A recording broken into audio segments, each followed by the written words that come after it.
Hello বন্ধুরা, শুভ সকাল।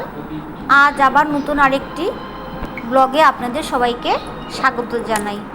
আজ আবার একটি নতুন রান্না আপনাদের সাথে শেয়ার করব বলে চলে এসেছি।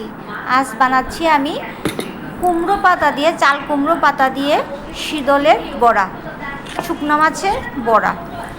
তো দেখুন, এখানে পেঁয়াজ কেটে নিয়েছি, রসুন আর মরিচ, শুকনা মরিচ, কাঁচা মরিচ, একটু আর একটা পেঁয়াজ দিয়ে দিয়েছি, এটাকে গ্রাইন্ড করে দিয়ে দিয়েছি এখানে। আর এর মধ্যে দিয়ে দিয়েছি শীতলটা ধুয়ে, ভালো করে ধুয়ে দিয়ে দিয়েছি, আর তেল আর লবণ দিয়েছি।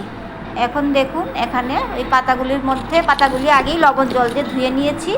এখন পাতাগুলির মধ্যে এক এক করে শীতলের ভর্তাটা, মানে পেঁয়াজ দিয়ে যে মেখেছি সেটা দিয়ে দিচ্ছি এক এক করে, এক একটি পাতায়। এই দেখুন দিয়ে দিলাম। দিয়ে এখন এটাকে এইভাবে মুড়ে দেব, পাতাটাকে মুড়ে দেব।